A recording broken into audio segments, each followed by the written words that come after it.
Hello, my YouTube channel subscribers to Big Bill Anderson's Death Tours. I'm here at Riverside National Cemetery in Riverside, California, paying my respects to a man that I had met, a man that I admired for many, many years. He was a football star, he was a wrestling star, and he was an acting star. And I'm talking about Woody Strode, one of the all-time greats. So I'm here to pay my respects, so sit back and enjoy, my friends.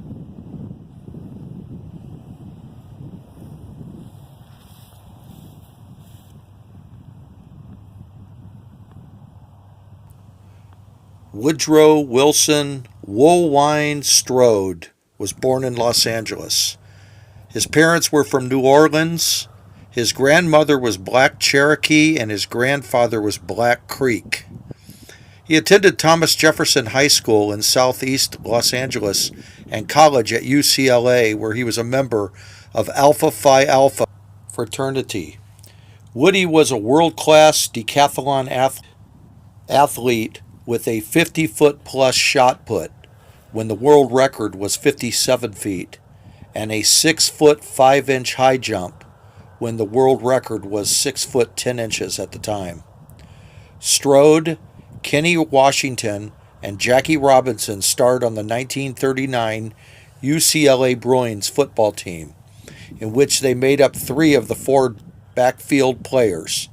They became famous nationally as the Gold Dust Gang.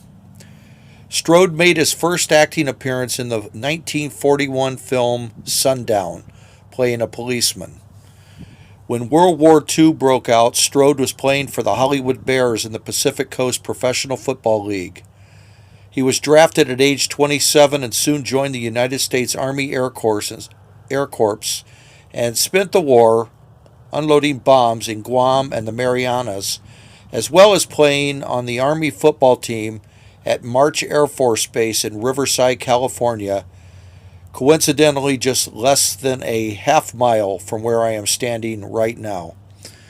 After the war, he worked at serving subpoenas and escorting prisoners for the LA County District Attorney's Office before being signed briefly to the Los Angeles Rams, along with Kenny Washington. They were 2 of the first African Americans to play in major college programs and later the modern National Football League, along with Marion Motley and Bill Willis, playing for the Los Angeles Rams in 1946. No black men had played in the NFL from 1933 to 1946. His UCLA teammate Jackie Robinson would go on to break the color barrier in Major League Baseball. In 1948, he signed with the Brooklyn Dodgers of the All-American Football Conference, but was released before the season started, whereupon he joined the Calgary Stampeders of the Western Provincial Football Union in Canada, where he was a member of the Calgary 1948 Grey Cup championship team before retiring due to injury in 1949. In 1941, Strode had dabbled for several months in professional wrestling. Following the end of his football career in 1949, he returned to wrestling part-time between acting jobs until 1962, wrestling the likes of Gorgeous George. In 1952, Strode wrestled almost every week from August 12, 1952 to December 10, 1952, in different cities in California. He was billed as the Pacific Coast Heavyweight Wrestling Champion and the Pacific Coast Negro Heavyweight Wrestling Champion, all in 1962. He later teamed up with Bobo Brazil and Bearcat Wright. Strode's acting career was reactivated when producer Walter Mirisch spotted him wrestling and cast him as an African warrior in The Lion Hunters in 1951.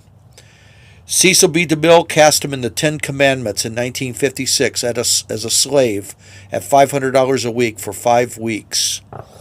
Strode was next cast in Spartacus in 1960 as the Ethiopian gladiator Draba, in which he has to fight Spartacus, played by Kirk Douglas, to the death. Draba wins the contest, but instead of killing Spartacus, he attacks the Roman military commander who paid for the fight. He is killed, and his death sparks a gladiator rebellion. While making the 1959 film Pork Chop Hill, Woody became a close friend of director John Ford. Ford gave Strode the title role in his upcoming film Sergeant Rutledge in 1960 as a member of the Ninth Cavalry who is falsely accused of rape and murder of a white woman. Ford used him again in Two Rode Together in 1962, but it was only a small part as an Indian. Strode had a bigger role in The Man Who Shot Liberty Valance in 1962 for John Ford, playing Pompey, John Wayne's hired hand. During Ford's declining years, Strode spent 4 months sleeping on the director's floor as his caretaker and was later present at Ford's death. In 1966, he landed a major starring role as a soldier of fortune and an expert archer in The Professionals, a major box office success that established him as a recognizable star. This was one of my favorite films, also starring Lee Marvin, Burt Lancaster, Jack Palance, Claudia Cardinale, and Robert Ryan. Strode's last film was The Quick and the Dead in 1995, which starred Gene Hackman, Sharon Stone, Leonardo DiCaprio, and Russell Crowe. The closing credits dedicate the film to Woody Strode. In 1980, Strode was inducted into the Black Filmmakers Hall of Fame. Strode was also a dedicated martial artist his entire life.